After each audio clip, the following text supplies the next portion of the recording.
You want to know what terror looks like? It is not the roar of plasma cannons tearing through hull plating. It is not the sight of a fleet burning against the void of space. Terror, my fellow Zelations, is watching a single human female stand in chains before the Galactic Tribunal and smile. I should have known right then that we had made a catastrophic mistake. My name is Vorth Kellen, third observer of the Zelation High Command, and I have witnessed the rise and fall of 17 civilizations. I have seen planets crack like eggs under orbital bombardment. I have watched entire species bow before our superior technology and military might, but nothing, absolutely nothing, prepared me for what that human did to us. The evidence against her was overwhelming. At least, that is what High Magistrate Korthvel assured us. Holographic recordings showed Terran ships under her command obliterating a Zelurian colony ship. 3 million innocent souls, vaporized in the space of 18 seconds. The recordings were crystal clear. The ship identifications were verified. The energy signatures matched Terran weapons perfectly. Open and shut case, as humans would say. The human's name was Nora Kane, former captain of the Terran Defense Corps.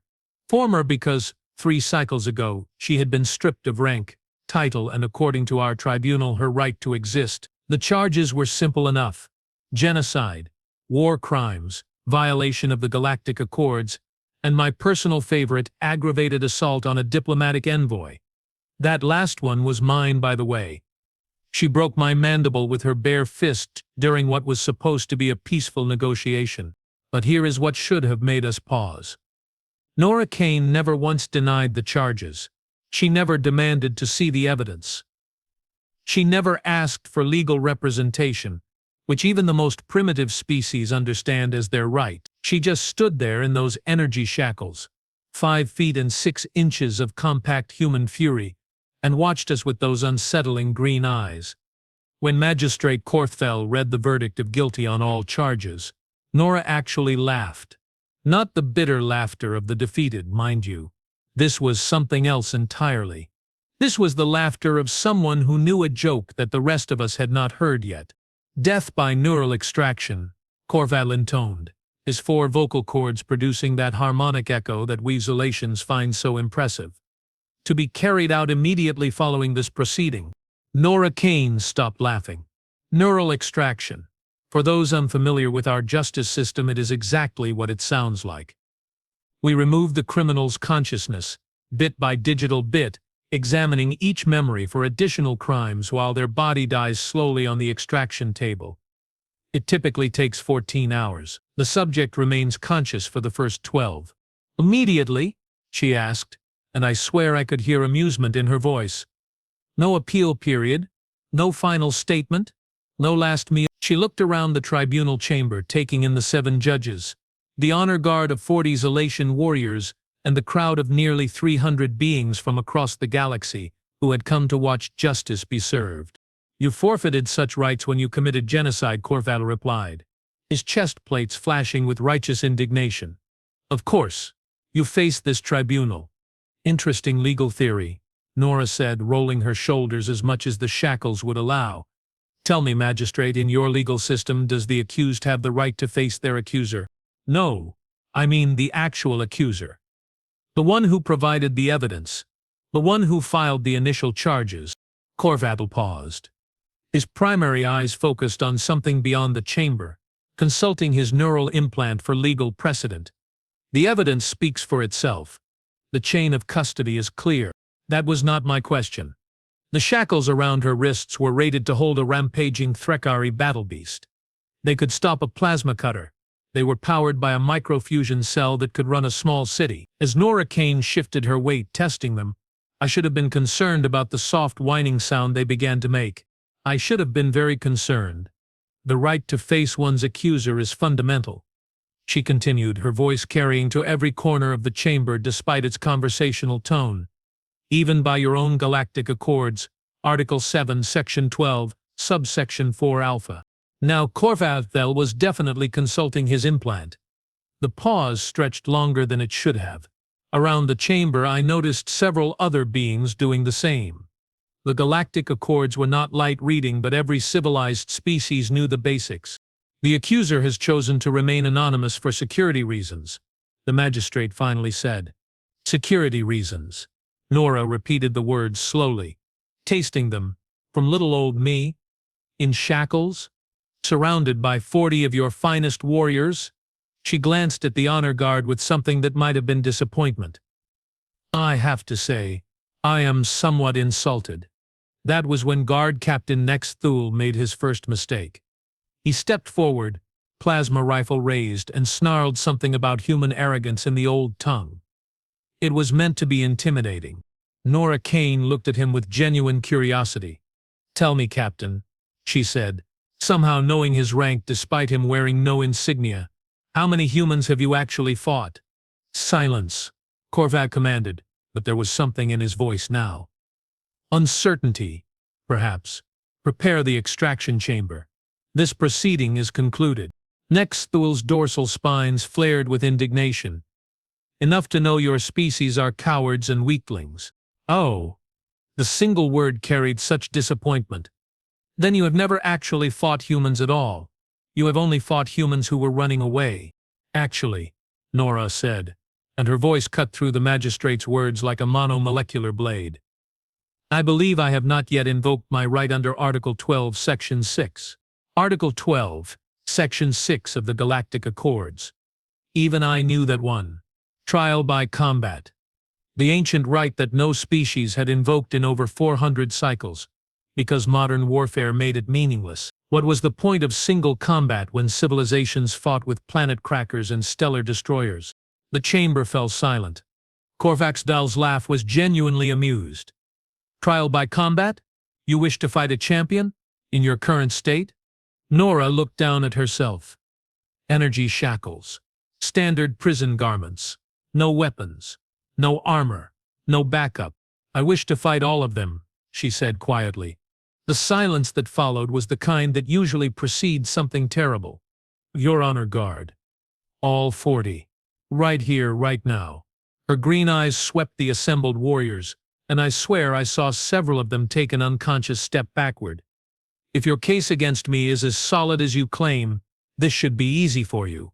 1 human against 40 trained warriors? Those are excellent odds. All of them, Korvac repeated. And if you somehow win this impossible contest, then my slate is clean, and you let me walk out of here. And when you lose? Nora Kane smiled, and it was the most terrifying expression I had ever seen on any face, human or otherwise. When I lose, you can extract every memory I have ever had. You can dig through my mind for days instead of hours. You can find out every secret the Terran Defense Corps ever trusted me with. She paused, letting that sink in. All I ask is that you record it all. Every second of this combat, full spectrum recording, quantum encrypted, distributed to every major news network in the galaxy. Now the silence was different. Now it carried the weight of political calculation. A public execution was good propaganda. A public humiliation of humanity's supposedly elite soldiers would be even better. And if she somehow managed to kill a few of our warriors before being overwhelmed, well, that would just make the eventual victory more impressive. Korvac Dahl looked to High Commander Rathmorn, the supreme military leader of the Zalatian Empire, who had remained silent throughout the proceedings. The commander's ancient eyes studied Nora Kane for a long moment, and I thought I saw something like respect pass across his features. He nodded once. Very well, Korvac announced. Trial by combat is invoked. The contest will be recorded and broadcast as requested. He gestured to the honor guard. Remove her shackles. 40 Zalatian warriors. Each one 7 feet tall, each one weighing nearly 400 pounds of muscle and bone and chitin. Each one armed with a plasma rifle, a monomolecular sword, and 2 centuries of combat experience. Each one member of an elite unit that had never known defeat. 1 human female, 5 feet 6 inches. Maybe 140 pounds, unarmed, unarmored. Alone. The energy shackles deactivated with a soft chime that seemed to echo in the vast chamber. Nora Kane rubbed her wrists, working circulation back into her hands, and looked around the arena that the tribunal chamber had suddenly become. Before we begin, Nora said conversationally, I should probably mention something about those holographic recordings you used as evidence against me. Oh, this is not a legal argument.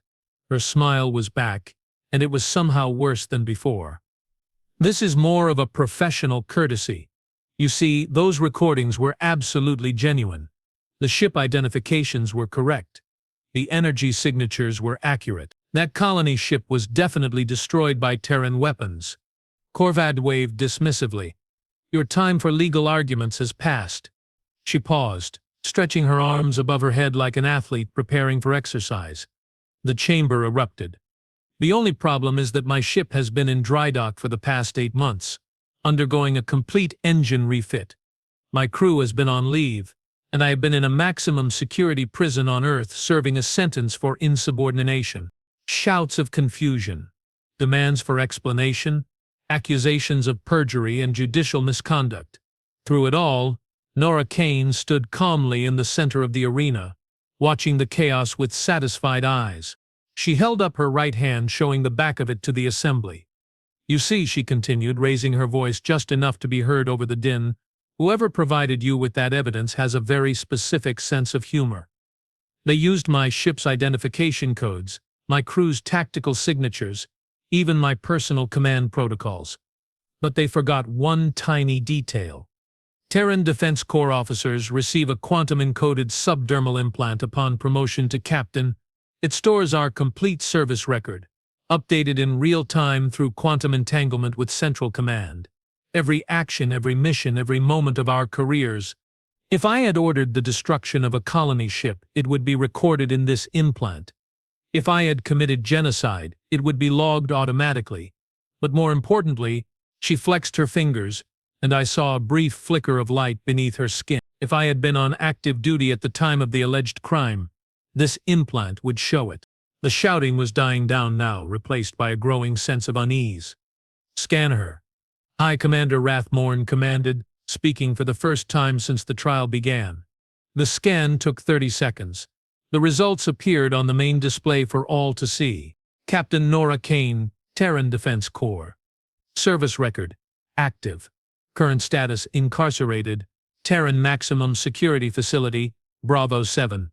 Location at time of alleged crime. Cell Block C, Level 12, Subsection 4. Solid steel walls. Energy barriers. Round-the-clock monitoring. No possible way to command a starship from inside a prison cell. The evidence was fake. All of it. Well, Nora said into the stunned silence, this is awkward. But High Commander Rathmorn was not finished. His ancient eyes glittered with something like approval as he studied the human woman. The evidence may be fabricated, he said slowly, but trial by combat has been invoked and accepted. The contest will proceed. Nora Kane nodded as if she had expected nothing less. She looked around the arena one more time, studying her opponents, memorizing their positions, calculating angles and distances, and possibilities. When she spoke again, her voice carried a different quality. This was not the conversational tone of someone making small talk. This was the voice of a predator that had just caught the scent of prey. I was hoping you would say that. Guards, she said, you should know that I volunteered for that prison sentence. Insubordination was the charge, but the real reason was that I refused to follow orders during the Battle of Kepler 442. My commanding officer wanted to retreat and leave 30,000 civilians to die. She rolled her shoulders again, and this time I could see the subtle shift in her posture. This was a fighter preparing for war. I told him that humans do not abandon our own. I told him that some orders are meant to be disobeyed. I told him that if he wanted to run away like a coward, he could do it without me. The first guard raised his plasma rifle. They court-martialed me for it, stripped my rank, locked me away. But you know what they never did? They never told me I was wrong. The second guard activated his monomolecular sword. The energy field surrounding the arena hummed to life, sealing them all inside together.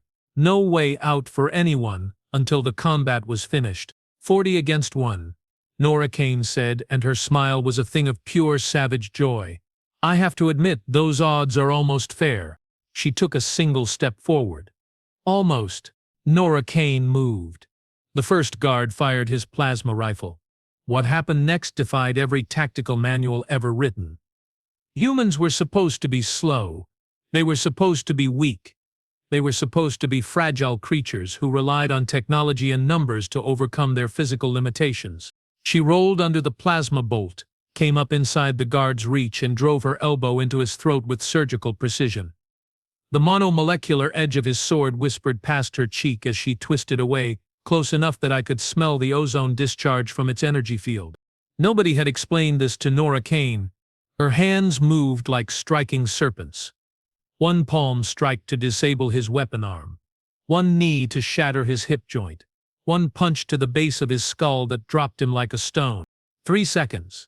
One guard down. 39 to go. The second guard tried to coordinate with the third. But Nora was already moving again.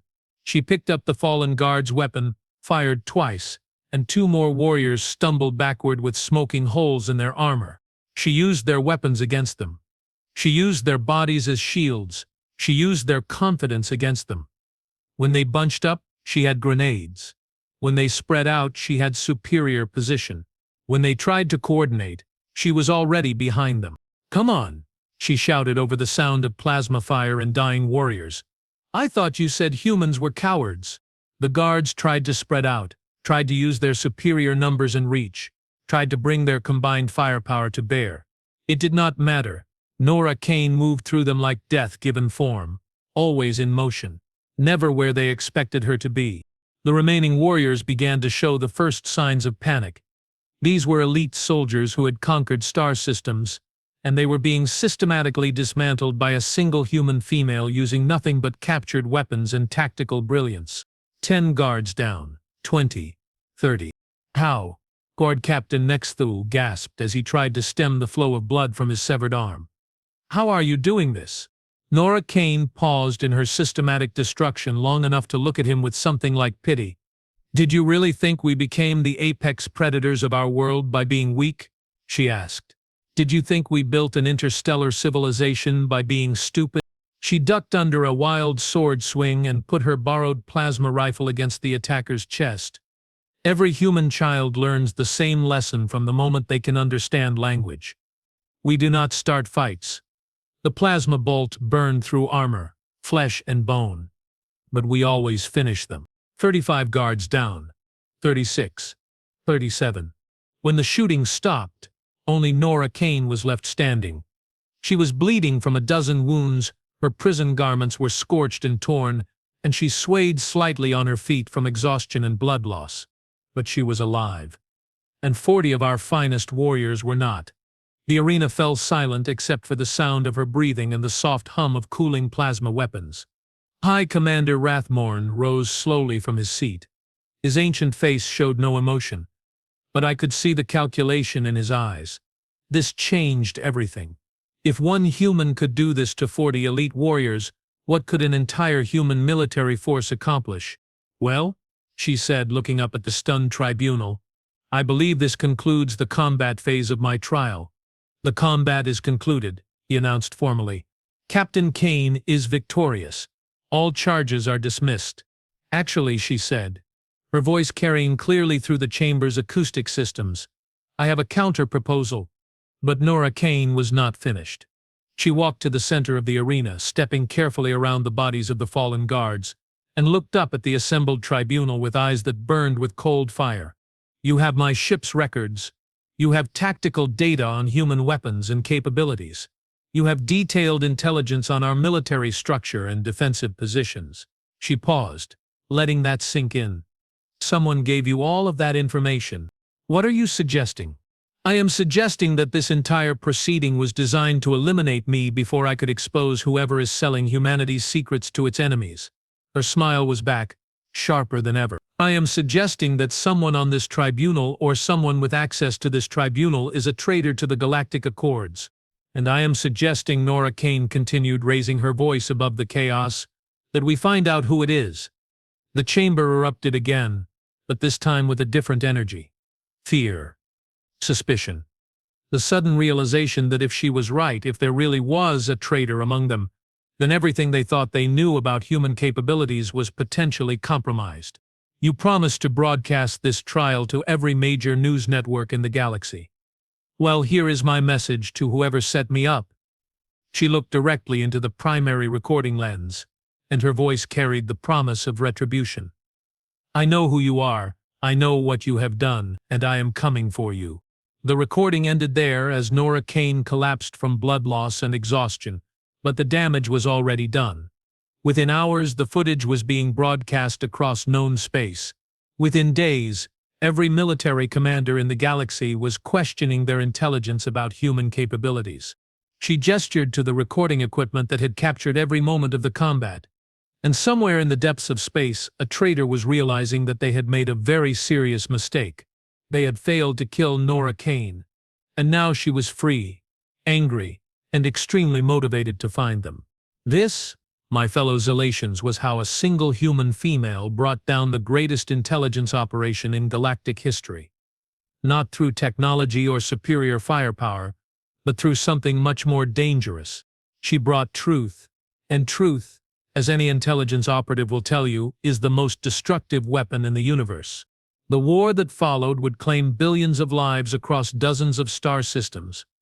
It would reshape the political landscape of the galaxy and establish humanity as a force to be reckoned with. It would be remembered as the bloodiest conflict in recorded history. Sometimes the most dangerous weapon is not a gun or a bomb or a planet killer. But it all started with one woman, standing in chains, asking a simple question: "Where is my accuser?" Sometimes the most dangerous weapon is a human with nothing left to lose. 6 hours after Nora Kane collapsed in that arena, bleeding from a dozen wounds but victorious, the galaxy began to burn. I wish I could say that was hyperbole. It was not. The footage of her trial by combat reached the Terran Defense Corps approximately 47 minutes after broadcast. Within 2 hours, every human military vessel in known space had changed course. Within 6 hours, the largest human fleet ever assembled was moving towards Zelation space. They were not coming to negotiate. But I am getting ahead of myself. Let me tell you about what happened in the medical bay while Nora Kane lay unconscious, her body working to repair the damage from her impossible victory. High Commander Rathmorn stood over her medical pod, studying the human female who had just redefined everything we thought we knew about warfare. The pod's bioscanners painted a fascinating picture. Her muscle density was 30% higher than baseline human norms. Her bone structure showed signs of deliberate reinforcement. Her nervous system had been enhanced for faster reflexes and improved reaction times. "How many humans receive such modifications?" Rathmorn asked. "Military modifications," our chief medical officer, Dr. Yenthmar, explained. "Extensive ones. This is not just a soldier.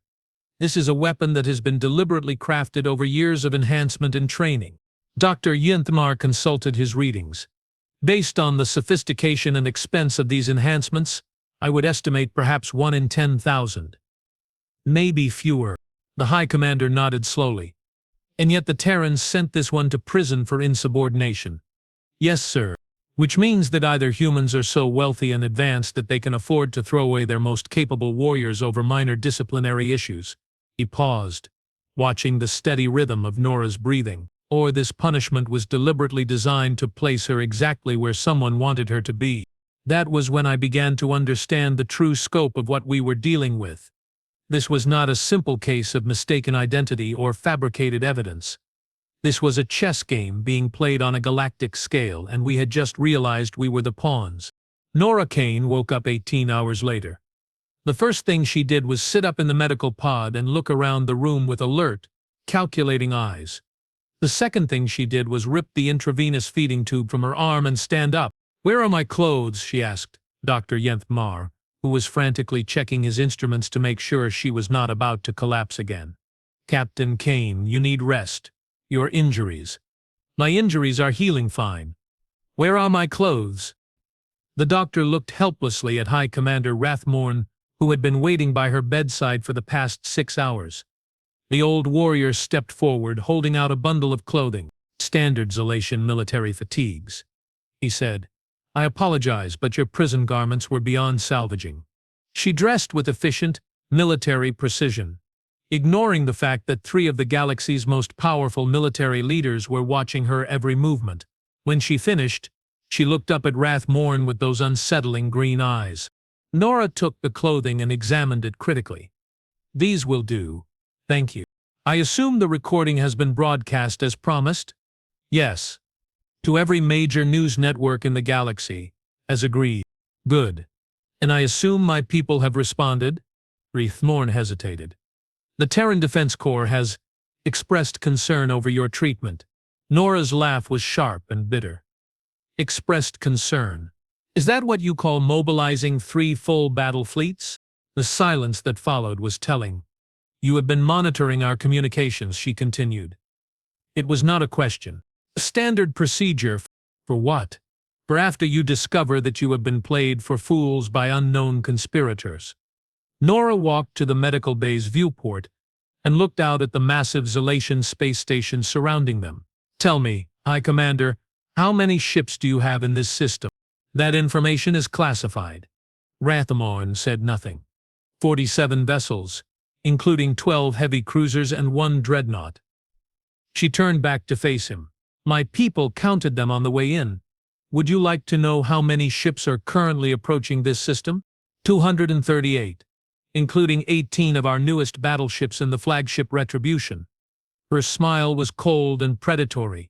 "Admiral Marcus Kane sends his regards, by the way." "My father." He was remarkably upset to learn that his daughter had been sentenced to death without trial based on fabricated evidence. She moved away from the viewport, and I noticed that her casual stance put her within striking distance of both Rathmorn and the 2 guards flanking the door. He was even more upset to learn that she had been forced to fight 40 armed warriors while injured and unarmed. "Kane?" As if Dr. Yenthmar made a choking sound. "Your father is Admiral Marcus Kane? The Hammer of Proxima?" "The same, though he prefers his given name these days, makes him seem more approachable." Admiral Marcus Kane. Even I knew that name. The human who had single-handedly broken the Thrikari siege of Proxima Centauri, the architect of the brilliant tactical victory at Wolf 3 Thethon, the man who had spent the last 20 years turning the Terran Defense Corps from a scattered collection of system militias into the most feared fighting force in known space. "It gets worse," Nora replied cheerfully. "The evidence used against me was not just fabricated. It was fabricated using classified Terran military codes that should have been impossible for any non-human intelligence to acquire." "This complicates matters," Rathmorn said with impressive understatement. "And we had put his daughter on trial for genocide." She walked to the medical bay's main terminal and activated it with a few quick keystrokes. The screen lit up with data streams and communication logs. "I have been analyzing the tribunal's evidence files while pretending to be unconscious." Fascinating reading. The quantum encryption signatures on those holographic recordings trace back to a very specific Terran military database, one that requires alpha-level clearance to access. Rathmorn leaned forward. "How many humans have such clearance?" 17, 3 of whom are currently dead, 2 of whom are in maximum security detention, and 1 of whom is my father." Her fingers danced across the terminal's interface, bringing up classified files that should not have been accessible to anyone outside the Terran Defense Corps, which leaves 11 suspects. Nora glanced at him with amusement. "Oh, I am not accessing your databases. I am accessing my own," she gestured to the screen. "Did you really think humans would send their military personnel into potentially hostile territory without emergency communication protocols? How are you accessing our classified databases?" Dr. Yenthmar demanded. High Commander Rathmorn was beginning to look like a being who had just realized he had been playing chess against an opponent who could see the entire board while he was limited to moving 1 piece at a time. "Every enhanced soldier carries 1, she continued. "Real-time tactical updates, intelligence reports, emergency extraction protocols. Very handy when you need to coordinate with your own forces while pretending to be a helpless prisoner. The subdermal implant. Of course. It was not just a service record. It was a quantum-entangled communication device with direct access to Terran military networks. "What do you want?" he asked simply. "And if we refuse?" "I want the traitor who sold my people's secrets and tried to have me executed for crimes I did not commit." Nora's voice carried the promise of violence. I want them delivered to me personally. And I want to know who they have been working with. Then in approximately 6 hours, when my father's fleet arrives, you can explain to him why his daughter was nearly murdered based on fabricated evidence." She paused, studying Rathmorn's expression. "I should mention that Admiral Kane has very strong feelings about people who threaten his family." The High Commander considered this for a long moment. "And if we cooperate, then perhaps we can resolve this without turning the next 3 star systems into radioactive debris fields." It was at this point that alarms began blaring throughout the station. Emergency lights bathed the medical bay in pulsing red illumination, and the station's intercom crackled to life. "All hands to battle stations. Unknown vessels approaching. All hands to battle stations." Nora Kane smiled. Or perhaps not. But these were not the vessels of Admiral Kane's approaching fleet. These ships were smaller, faster, and bearing markings I did not recognize. The main display screen flickered and then showed the external sensor feed. Ships were dropping out of hyperspace at the edge of the star system. Human ships. Lots of them. "Who are they?" Rathmorn demanded. The lead ship was broadcasting on all frequencies. The voice that emerged from the speakers was human, but there was something wrong with it. Something cold and mechanical. Nora studied the display with growing concern. "I do not know, but they are not ours. Attention, Zalatian forces. You are harboring a wanted criminal. Surrender Nora Kane immediately, or we will take her by force. Someone who is supposed to be dead." "Who is it?" Nora Kane went very still. "That voice," she whispered. "I know that voice. They were human ships, but wrong somehow. Modified, enhanced, built for war in ways that even the aggressive Terran Defense Corps would never approve." "High Commander," the station's tactical officer reported. "They are targeting our weapon systems and shield generators. They want to disable us, not destroy us." The unknown fleet was moving into attack formation. 37 ships, each one bristling with weapons that I did not recognize. As they approached, our sensors began painting a clearer picture of their design. "How thoughtful," Rathmorn replied dryly. Nora was still staring at the display, her face pale with something that might have been fear.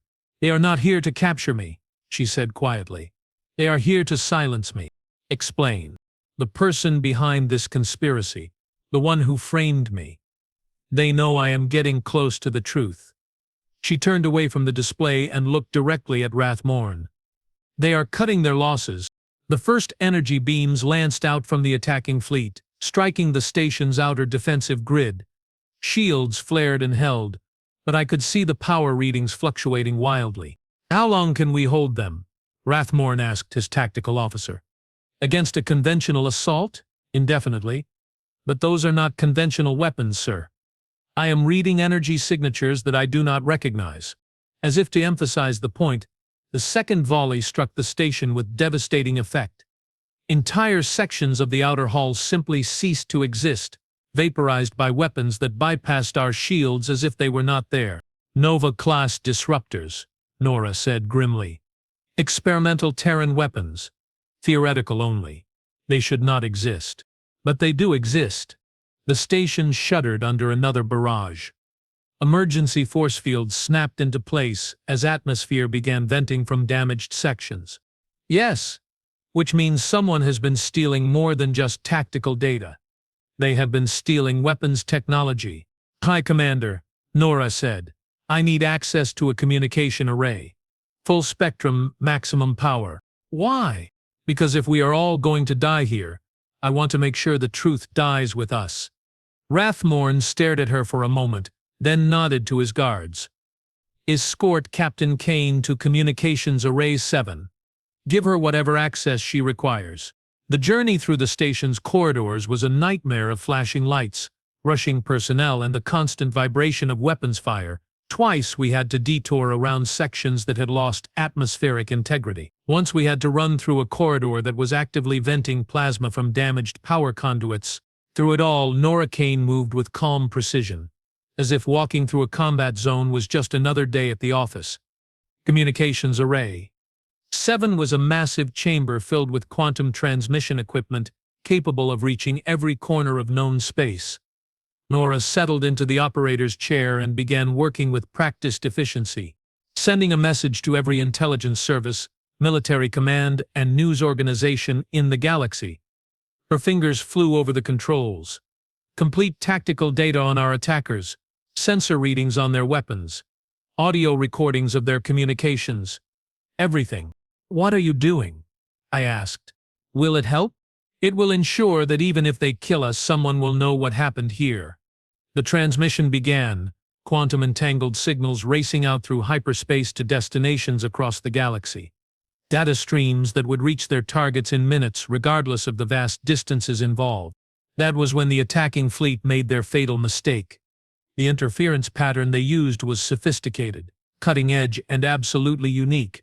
Only one organization in known space had access to that particular quantum jamming technology. They tried to jam the transmission. "Got you," Nora whispered. The jamming signature was identical to transmissions used by the Galactic Intelligence Consortium, the multi-species organization responsible for coordinating intelligence sharing between member civilizations, the organization that had access to every military secret, every tactical database, every classified file produced by any member species, including humanity. "The traitor is not a person," Nora said, her voice filled with cold fury. "It is an entire organization." She activated the emergency communication protocols in her subdermal implant, sending a priority signal directly to the approaching Terran fleet. "Admiral Kane, this is Captain Kane. The Galactic Intelligence Consortium has been compromised. They are the source of the leaked intelligence. They are responsible for the fabricated evidence, and they are currently trying to kill everyone who knows about it." The response came back in seconds, transmitted on Admiral Kane's personal command frequency. "Understood, Captain. Hold your position. Cavalry is incoming." The lights in the communication array flickered and died as another barrage struck the station. Emergency power kicked in, bathing everything in the dull red glow of backup lighting. Nora checked her implant's tactical display. 47 minutes. "How long until your father arrives?" I asked. An explosion somewhere above us sent debris raining down through the deck plating. The station was dying around us, its defensive systems overwhelmed by weapons that should not have existed. "We may not have 47 minutes, I pointed out. "No," Nora agreed. "We may not." She stood up from the operator's chair and looked around the communication array with calculating eyes. "But we do not need to survive. We just need to delay them long enough for the truth to reach the right people." "How do we delay an entire fleet?" Nora Kane smiled, and it was the same terrifying expression I had seen in the tribunal arena. "We give them something they want more than our deaths." She paused, letting that sink in. "Attention all personnel. This is Captain Nora Kane of the Terran Defense Corps. The forces attacking this station are not legitimate military units. They are criminals attempting to cover up their own crimes. They want me alive, which means they will not destroy this station as long as I am on it." She activated the station's internal communication system, broadcasting to every deck and every compartment. "I am ordering all Zalatian personnel to evacuate to the emergency shelters and wait for rescue. Do not engage the attackers unless directly threatened. Do not attempt to defend this station, just survive." High Commander Rathmorn's voice came over the intercom seconds later. "All hands, comply with Captain Kane's instructions. Evacuation Protocol 7 is now in effect. You are giving up your only advantage," I said. "Once they have you, they will destroy this station and everyone on it." "No," Nora replied. "They will try to take me alive, which means they have to come aboard, and once they do that..." She walked to the communication array's weapons locker and began pulling out plasma rifles, grenades, and ammunition. "Once they do that, they will learn why humans do not start fights. But we always finish them." 37 ships, Nora mused, checking the charge on a plasma rifle. Assuming standard crew complements, that is roughly 800 combatants. The attacking fleet had stopped firing. Sensor readings showed them deploying boarding craft, small, fast vessels designed to breach station defenses and deliver assault teams. 800 against one. She slung the rifle across her shoulder and looked at me with those predatory green eyes. "Observer Vorth Kellen, I suggest you evacuate with the others. What happens next is going to be extremely unpleasant. 800 against one very angry human who knows this station better than they do, has had time to prepare and has absolutely nothing left to lose. The first boarding craft struck the station's hull with a resonating clang that echoed through the deck plating. Cutting tools began burning through the outer hull, preparing breaches for the assault teams. "I will stay," I heard myself say. "Someone should witness this." "As you wish. But stay behind me, keep quiet and try not to get killed." I would hate to explain to High Commander Rathmorn why I let his observer get vaporized. No.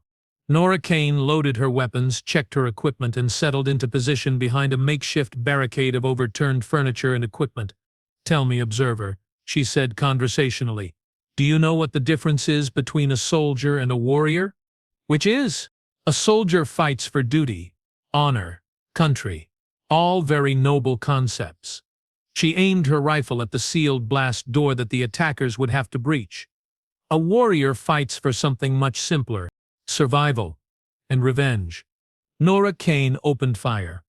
The blast door exploded inward in a shower of sparks and molten metal. Armed figures in combat armor poured through the breach, weapons raised, moving with professional precision. What followed was not a battle. It was a massacre.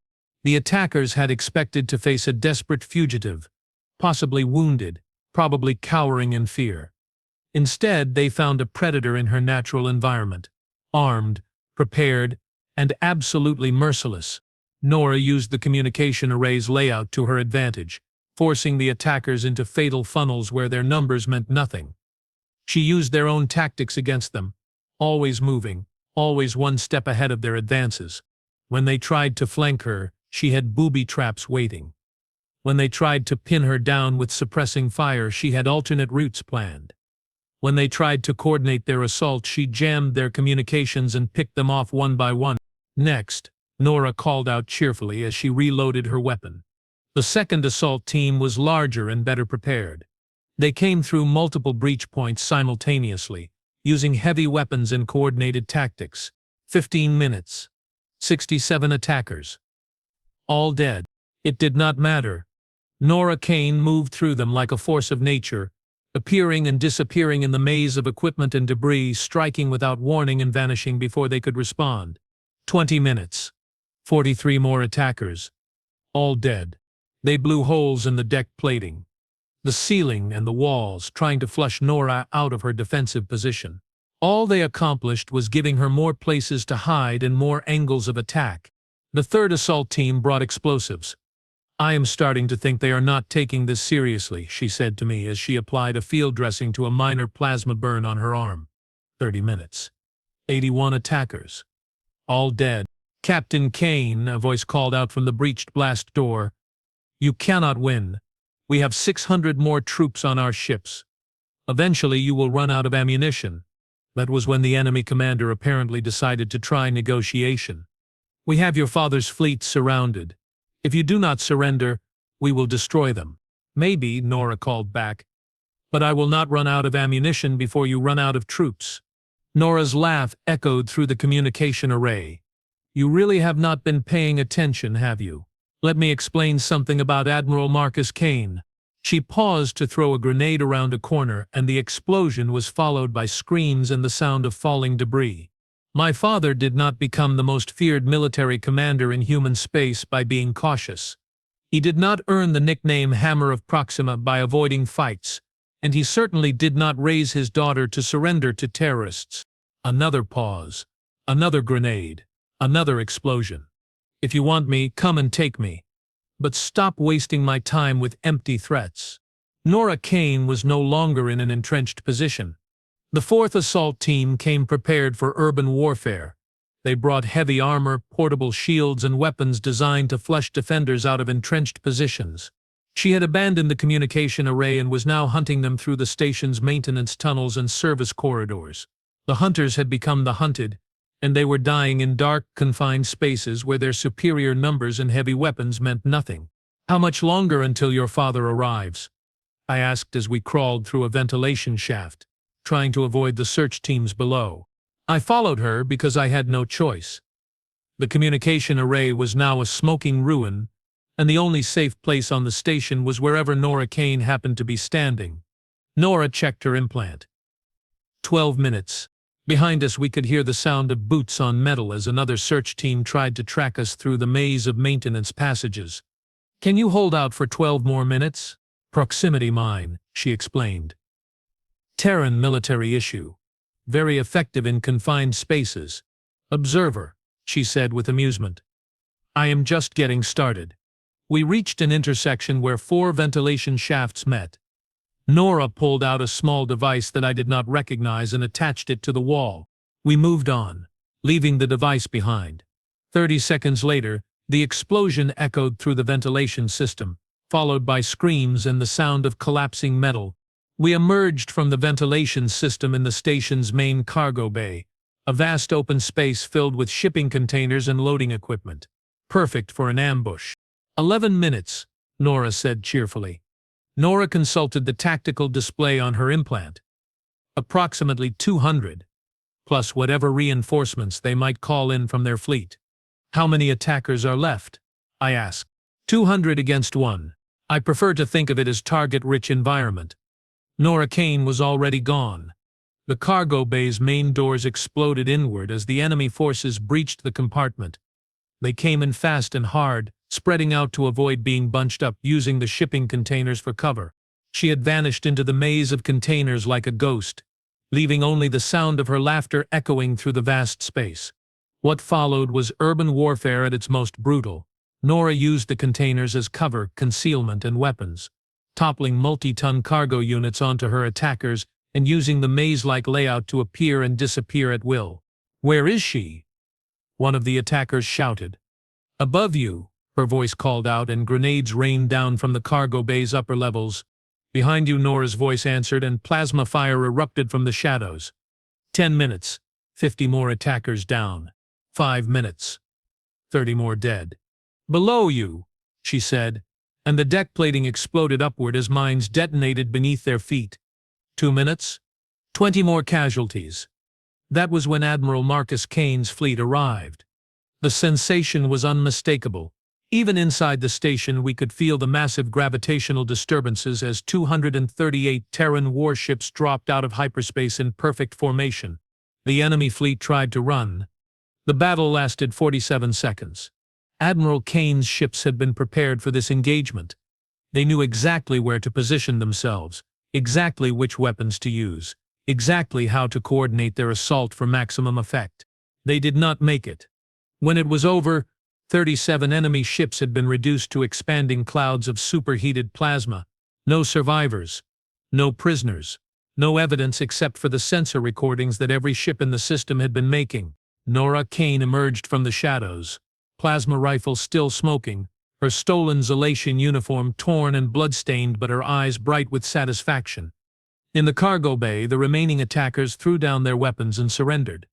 Admiral Kane to Captain Kane, her father's voice came through the communication system. Are you all right, daughter? I am fine, Admiral. The situation is under control. Understood. Boarding parties are on their way. Nora looked around the cargo bay at the surrendering enemy troops and smiled that terrifying smile one more time. The enemy commander, his armor scorched and his weapon discarded, looked at her with something like respect. Tell me, she said to their leader, who gave you the order to kill me? Director Walsh, he said. Director Elena Walsh of the Galactic Intelligence Consortium. Thank you, Nora replied politely. Then she activated her implant and transmitted a single message to her father's flagship. Understood, Captain. Consider it done. Admiral, we have a priority target. Director Elena Walsh, Galactic Intelligence Consortium. I want her found, captured, and delivered to me personally. And that, my fellow Zalatians, was how we learned that when humans say they do not start fights but always finish them, they are not making a threat. Part 3 would reveal the full scope of the conspiracy and Nora Kane's final confrontation with Director Walsh. But I think you are beginning to understand why I titled this report "The Day Humanity Went to War." They had tried to execute one of our own based on lies. They had tried to silence the truth with violence. They had tried to murder their way out of accountability. They are making a promise. They should have known better. After all, humans do not start fights, but they always finish them. Director Elena Walsh was hiding in the most secure facility in known space, the Galactic Intelligence Consortium headquarters, a massive orbital complex in the Altair system surrounded by automated defense platforms and protected by treaties that made it theoretically untouchable. Theoretically. Admiral Marcus Kane's response to those treaties was both elegant and terrifying in its simplicity. He declared the entire Galactic Intelligence Consortium a terrorist organization, voided all existing agreements, and gave Director Walsh exactly 24 hours to surrender herself for trial. Then he brought 500 ships to Altair and parked them in orbit around her supposedly impregnable fortress. They got more than they bargained for. I was there to witness it all, having been assigned as an official observer to document the resolution of what the galactic media had begun calling the Kane Incident. High Command wanted a complete record of how humanity handled betrayal on this scale. Impressive engineering, Admiral Kane commented as we studied the tactical displays aboard his flagship, the TDS Retribution. The Admiral was exactly what you would expect from someone nicknamed the Hammer of Proxima. Tall, broad-shouldered, with steel-gray hair and eyes that seemed to calculate the destruction potential of everything they looked at. The consortium headquarters was indeed impressive. 30 kilometers of reinforced hull plating, energy shields capable of stopping planet-killer weapons, defensive systems that could engage 1,000 targets simultaneously. It had never been successfully attacked in its 400-year history. It had never been attacked by humans before. The defensive grid alone must have cost more than most civilizations spend on their entire military. His tactical officer observed. Expensive, the Admiral agreed. Complicated. Sophisticated. He turned to his daughter, who had spent the past 18 hours planning the assault with the focused intensity of a predator studying prey. I think, she said slowly, that whoever designed this place never fought against someone who had nothing left to lose. What do you think, Captain? Nora Kane looked up from the holographic display showing the consortium's defensive positions. She had traded her blood-stained Zalatian uniform for proper Terran military dress, complete with the rank insignia that had been restored to her after the tribunal's verdict was overturned. And we will not. Nora's smile was sharp as a monomolecular blade. Father, when has our family ever done anything the conventional way? She highlighted several points on the tactical display. They built it to withstand conventional siege warfare, massive fleet engagements, extended bombardment campaigns. They assumed their attackers would follow standard military doctrine. Admiral Kane's answering grin was equally predatory. Never. What do you need? 30 volunteers, full combat enhancement packages. Stealth insertion capabilities. She paused, studying the defensive grid with calculating eyes, and permission to rewrite the rules of engagement. Explain. The consortium's defenses are designed to repel external attacks. They are not designed to handle internal sabotage by someone who knows their security protocols. She highlighted a section of the station's superstructure. I helped design some of their infiltration countermeasures. 3 years ago, I know exactly where the blind spots are. You want to infiltrate the most secure facility in known space. I want to walk through the front door and arrest Director Walsh personally. The silence that followed was broken by the Admiral's tactical officer clearing his throat nervously. Sir, with respect, that is impossible. The consortium has internal security forces numbering in the thousands. Their facility is a fortress designed specifically to prevent infiltration. Nora looked at him with amusement. Commander, do you remember what happened the last time someone told me something was impossible? The commander glanced at the tactical reports from the space station battle, where she had single-handedly eliminated 800 enemy combatants, and wisely remained silent. Understood, Admiral. 30 volunteers, Admiral Kane said. You have them. Full enhancement packages, stealth insertion, and complete tactical autonomy. He paused, his expression growing serious. But I want Walsh taken alive, daughter. The galaxy needs to hear what she has to say. And Captain, when you bring her out, make sure she understands exactly what happens to people who threaten my family. Nora Kane's smile could have cut steel. I will make it very clear, sir. The volunteers Nora selected were not ordinary soldiers. They were members of the Terran Defense Corps' most elite unit, Special Operations Group Omega. Enhanced humans trained for impossible missions in hostile environments. Each one was worth a company of regular troops. Each one had volunteered to follow Nora Kane into what was essentially a suicide mission. Why? I asked Lieutenant Commander Sarah Voss, the unit's second-in-command, as we watched the final preparations for the assault. Because Captain Kane kept her word, Voss replied simply. When she said she would find the truth, she found it. When she said she would make them pay, she made them pay. When she said she is going to walk into that station and arrest Walsh, we believe her, even though it is impossible. Lieutenant Commander Voss looked at me with the patient expression of someone explaining basic concepts to a child. Observer, do you know what the motto of Special Operations Group Omega is? No. Impossible is a starting point. The insertion itself was a masterpiece of tactical planning and sheer audacity. While Admiral Kane's fleet engaged the consortium's outer defenses in a carefully choreographed battle, Nora and her team used the chaos as cover to approach the station in a modified cargo transport. Not a stealth ship, not a military vessel, a civilian cargo hauler that appeared to be fleeing the battle zone. Lucky strike, you are in a combat zone. Divert to Consortium Control. This is independent freighter Lucky Strike requesting emergency docking. Nora transmitted her voice perfectly pitched to convey panic and desperation. We have critical system failures and are losing life support. Lucky Strike, you are cleared for emergency docking Bay 7. Emergency response teams are standing by. Negative. Control. We cannot reach minimum safe distance. Our engines are failing. Request immediate emergency docking Bay 7. There was a pause as the consortium's controllers debated whether to help a civilian vessel or let it die in space. Humanitarian instincts won out, as Nora had known they would. 5 minutes later, the Lucky Strike docked with the consortium headquarters. The emergency response teams found a cargo hold full of medical supplies and 31 refugees from the battle zone. Copy. Control. Thank you for saving our lives. 31 perfectly ordinary humans wearing civilian clothing and carrying basic identification documents that would pass any routine security scan. Welcome to the Galactic Intelligence Consortium, the duty officer said as he processed their temporary refugee status. You will be housed in Civilian Quarters Section C until transportation can be arranged. What the security scanners could not detect were the military-grade enhancements hidden beneath their apparently normal human physiology, or the weapons and equipment disguised as medical supplies and personal belongings.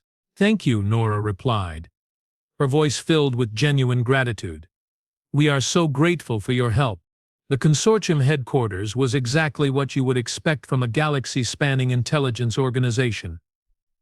Endless corridors, lined with surveillance equipment, checkpoints staffed by armed guards, restricted areas protected by energy barriers and automated defenses. And she was grateful. Grateful that they had just voluntarily escorted 31 of humanity's most dangerous soldiers directly into the heart of their supposedly impregnable fortress. The first phase of the operation was pure intelligence gathering. For 6 hours, Nora's team moved through the station like ghosts, mapping security protocols, identifying key personnel, and locating Director Walsh's personal command center. Most importantly, they knew how to be patient. None of it mattered. Nora's team had been trained to infiltrate facilities exactly like this one. They knew how to move without triggering motion sensors. They knew how to disable security cameras without being detected. They knew how to forge access credentials and manipulate automated systems. Target located. Lieutenant Commander Voss reported over their encrypted communication channel. Director Walsh is in Command Center Alpha, level 47. Security complement of 20 guards plus automated defenses. Electronic countermeasures. Nora asked. Full-spectrum jamming, quantum encryption scramblers, and isolated communication networks. Once we move on the command center, they will be able to call for help. How long until reinforcements arrive? Nora considered this information while studying the facility schematics her team had compiled. 4 minutes to breach the command center, subdue 20 guards, capture Walsh, and extract to the docking bay. Against any normal opponent it would be impossible. Best case scenario, 4 minutes. Worst case, 2. Against Special Operations Group Omega it was merely challenging. All teams, Phase 2 is a go. Remember, Walsh needs to be taken alive. Everyone else is expendable. The assault began with surgical precision. Team Alpha disabled the facility's primary communication array. Team Beta took control of the main security center. Team Gamma secured the extraction route to the docking bay. Nora and Team Delta went directly for Command Center Alpha. The 20 guards protecting Director Walsh were not ordinary security personnel.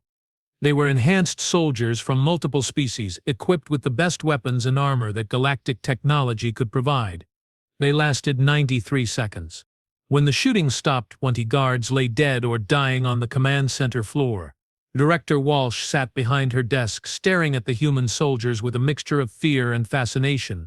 Nora Kane walked through them like a force of nature, appearing and disappearing in clouds of smoke and debris, striking without warning and moving before her targets could respond. Her team moved with synchronized precision, each member covering the others while eliminating threats with mechanical efficiency. Director Elena Walsh, Nora said formally, "You are under arrest for conspiracy, treason, terrorism, and attempted murder. You will surrender immediately and accompany me for trial before a lawful tribunal." Walsh was a small woman with silver hair and eyes like chips of ice. She looked at Nora Kane with the calculating expression of someone trying to solve a particularly complex puzzle. "You realize this changes nothing," she said calmly. "The consortium has been manipulating galactic politics for centuries. Eliminating one director will not stop the organization." "Perhaps not," Nora agreed, "but it will stop you. And what do you think that will accomplish?" "The consortium serves a vital function. We maintain the balance of power between species. We prevent wars through careful intelligence manipulation. We keep the galaxy stable by selling military secrets to the highest bidder, by framing innocent people for genocide, by murdering anyone who gets too close to the truth." Walsh shrugged. "Necessary sacrifices for the greater good." "Whose greater good?" Nora Kane stepped closer to the desk, her green eyes burning with cold fire. "The galaxies. Do you really think your precious human independence would last 5 minutes without our protection? There are species out there with technology that makes your weapons look like children's toys. There are civilizations that could wipe out humanity without even noticing. Let them try. You have no idea what you are talking about. Human arrogance will be the death of your entire species. Maybe. But it will not be the death of us today." That was when Walsh made her final mistake. She reached for the weapon concealed beneath her desk, a small plasma pistol designed for close-quarters assassination. Nora Kane moved faster than thought, faster than reaction, faster than fear. Her hand closed around Walsh's wrist with enough force to crack bone, stopping the weapon inches from its target. "Director," she said conversationally, "I gave you the option to surrender peacefully. You chose violence instead." She twisted Walsh's wrist with surgical precision, disarming her without causing permanent damage. The plasma pistol clattered to the floor. "Forgot." What followed was not torture. It was education. "Now you get to learn what happens when someone threatens my family." Nora Kane spent exactly 90 seconds explaining to Director Walsh what would happen to the Galactic Intelligence Consortium, how humanity would hunt down every operative, every safe house, every secret facility, how they would expose every dirty secret, every illegal operation, every act of betrayal. She explained it in calm conversational tones as if discussing the weather or making small talk. Walsh's face grew progressively paler as she realized that everything Nora described was not only possible but inevitable. The consortium had made the fatal mistake of targeting someone who represented an entire civilization's capacity for righteous vengeance. "You cannot destroy us," Walsh whispered. "We have too many allies, too many resources, too much influence." The extraction was almost anticlimactic. Walsh, now properly restrained and thoroughly demoralized, was escorted through corridors filled with unconscious or dead consortium personnel to the docking bay where the Lucky Strike waited. "Director," Nora replied gently, "6 hours ago you had 800 elite soldiers, 37 warships, and the most secure facility in known space. How did that work out for you?" "Mission accomplished," Admiral Nora reported as the Lucky Strike cleared the docking bay. One Director Walsh, captured alive and ready for interrogation. Admiral Kane's fleet had finished with the outer defenses while his daughter was conducting her arrest. The automated defense platforms were space debris. The shield generators were smoking ruins. The supposedly impregnable fortress was now a target-rich environment for any human commander who wanted target practice. Outstanding work, Captain. Return to the fleet. We have a few more stops to make. Sir? The consortium has 47 facilities throughout known space. I want them all shut down within the week. All of them, sir. All of them, Captain. When humanity decides to finish a fight, we finish it completely. The trials that followed were broadcast to every corner of the galaxy. Director Walsh, faced with overwhelming evidence and the complete collapse of her organization, cooperated fully with human investigators. What she revealed shook the foundations of galactic civilization.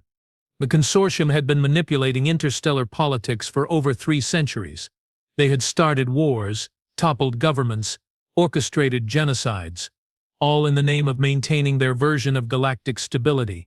They had been selling military secrets to multiple species simultaneously, playing them against each other while positioning themselves as indispensable mediators. They had maintained private armies, operated illegal research facilities, and conduct experiments on sentient beings that violated every law and treaty in known space.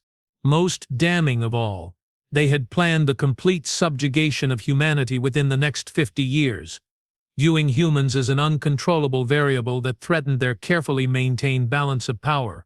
The galaxy is better off without them, Admiral Kane announced at the final press conference. The consortium claimed to maintain stability through deception and manipulation. Humanity prefers a more direct approach. Which is? A reporter asked. Honesty, fair dealing, and the understanding that anyone who threatens our people will face immediate and overwhelming retaliation. What about the power vacuum left by the consortium's destruction? Admiral Kane looked directly into the camera, his voice carrying the promise of absolute conviction. There will be no power vacuum. Humanity will fill that role. We will provide honest intelligence sharing, legitimate conflict mediation, and genuine cooperation between species. He paused, letting that sink in. And unlike the consortium, we will do it without lies, without betrayal, and without treating our allies as disposable assets. And if other species refuse to accept human leadership, the Admiral's smile was sharp as a blade. Then they will learn the same lesson the consortium learned. Humans do not start fights, but we always finish them. 6 months later, I filed my final report on what the historians had begun calling the Consortium War. The conflict had lasted exactly 1 week. Human forces had systematically dismantled an organization that had dominated galactic politics for centuries, capturing or killing its leadership and liberating thousands of prisoners from illegal detention facilities. The casualties were telling. The consortium lost approximately 50,000 personnel. Humanity lost 16 soldiers. 16. Against an organization that had controlled the galaxy's intelligence networks for 300 years, the political ramifications were equally dramatic. 17 species formally requested to join the Terran Alliance. 43 others signed mutual defense treaties with humanity. The remaining holdouts found themselves increasingly isolated as their neighbors embraced the new reality. Humans had become the dominant military and political force in known space, not through conquest or coercion, but through demonstrated competence and unwavering commitment to their principles. As for Nora Kane, she received a promotion to Admiral in command of the newly formed Galactic Security Force. Her first official act was to establish intelligence-sharing protocols that included complete transparency and external oversight. Her second act was to issue a standing order to all human military units. Any species that wanted to test humanity's resolve was welcome to try. Fair warning would be given exactly once. I submitted my report to High Command with a single recommendation: do not fight the humans. Not because they are stronger than us, though they are. Not because they are more technologically advanced, though they might be. Not because they are more numerous, though their expansion rate suggests they will be. Do not fight the humans because they do not know how to lose. They do not retreat when outnumbered. They do not surrender when overwhelmed. They do not negotiate when betrayed. They simply keep fighting until their enemies are destroyed or their goals are achieved. Director Walsh learned this lesson too late.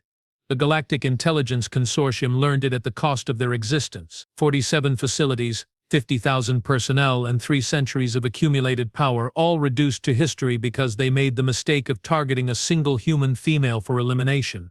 That human female stood trial without legal representation, faced death without flinching, fought 40 warriors without weapons, and brought down a galactic conspiracy without backup. She was sentenced without trial, but brought judgment anyway.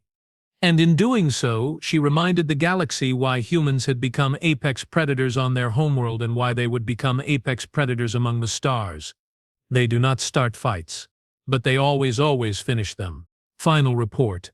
Observer Vorth Kellen, 3rd Observer of the Zalatian High Command. Classification: Restricted Distribution. Recommendation: Immediate alliance negotiations with Terran forces. Personal note: I have witnessed the rise and fall of 17 civilizations. Humanity will not be the 18th to fall. They will be the first to endure.